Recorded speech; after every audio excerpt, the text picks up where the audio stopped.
Welcome to Breaking Bulletin. We bring you the most important local and international news. We uncover gripping stories and powerful documentaries that go beyond the headlines. If you want to stay truly informed about the world around you, hit that like button, share this video with your friends. Drop a comment below and subscribe to Breaking Bulletin for more updates every day. Today is Friday, April 11th, 2025. And we are diving into one of the most volatile moments yet in Donald Trump's renewed trade war. The former president, now back in office, is doubling down on tariffs. He insists his aggressive trade strategy is working. But financial markets are in turmoil, recession fears are growing. And China has just retaliated with a stunning 125% tariff on American goods. What does it all mean? Who is winning and who stands to lose? Let's break it all down. It is now 6:36 p.m. in London, 10:36 a.m. in Los Angeles. And the global economy feels like it is on a roller coaster no one asked to ride. On Wednesday, April 9th, President Trump temporarily paused some of his harshest tariff measures.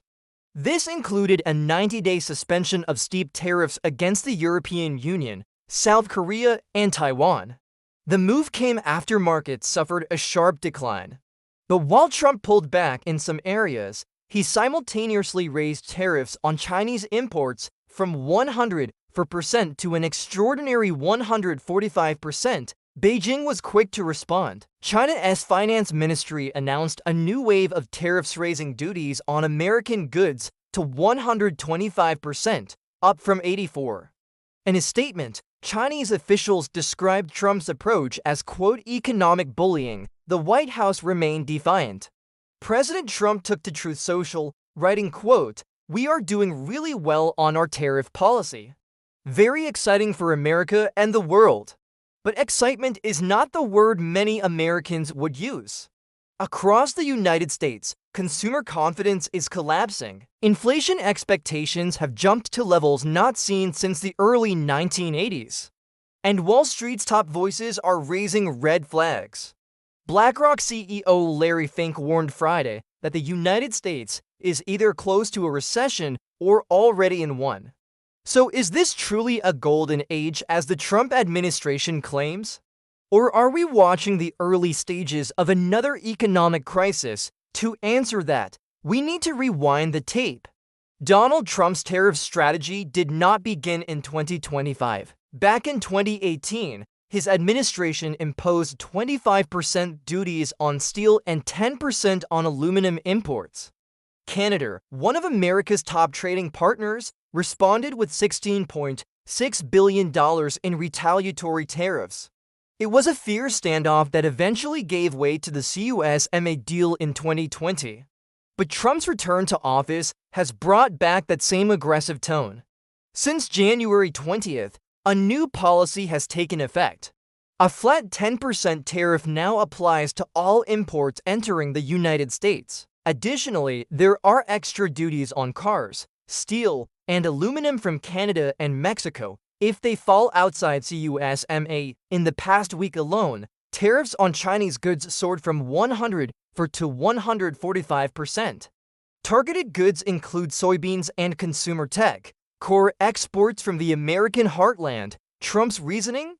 He claims China has shown, quote, a lack of respect. Press Secretary Caroline Leavitt says phones are ringing off the hook with countries eager to make deals. She insists a 90-day pause on some tariffs came only after requests from 75 countries. But she also confirmed that Canadian counter-tariffs totaling $95 billion are still active. And that brings us to the markets. In just 4 days, the S&P 500 plunged 12%. That is $3 trillion in lost value. Thursday brought some relief. Following the tariff pause, stocks bounced back by 10%. But on Friday, the rebound was modest, only 0.5% for the S&P, 0.3% for the Dow. Gold and U.S. government bonds, typically considered safe havens, suffered their worst week since 2019. Meanwhile, the U.S. dollar slipped against the euro and the British pound. Why? Because American consumers are rattled. According to the University of Michigan, consumer sentiment in April dropped to 50.8. That is the second lowest level ever recorded, just above the pandemic low in 2020. And inflation expectations, they are now at 6.7%, nearly as high as the 1981 peak of 7.2. Pantheon economics analyst Samuel Toombs summed it up bluntly: consumers are petrified. While Republicans praise the tariffs as a bold move, Democrats are furious. Senators Elizabeth Warren and Chuck Schumer are demanding a federal investigation into possible insider trading. Trump had posted a bullish message about buying stocks just before markets rebounded. Senate Democrats called the timing, quote, unconscionable. Wall Street is not optimistic. Morgan CEO Jamie Dimon described the outlook as, quote, considerable turbulence. Larry Fink added that even a temporary pause introduces more uncertainty. Bond yields are rising, a classic signal that investors are bracing for a recession.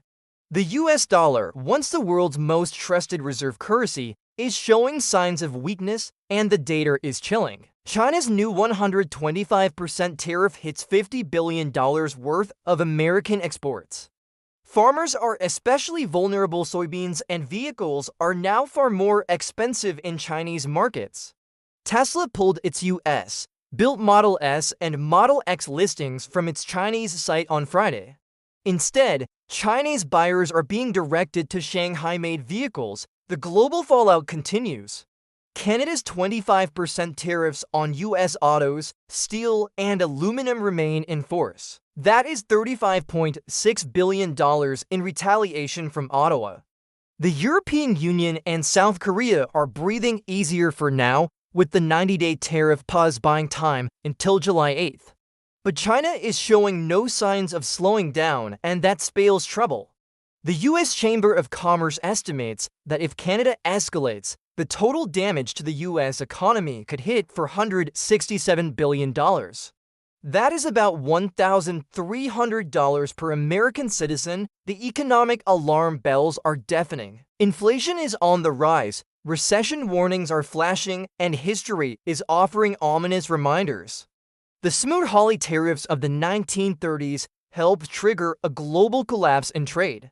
Back then, world trade fell by 67%. Are we watching history repeat? President Trump is betting that toughness equals strength. He insists his instincts are guiding him to victory.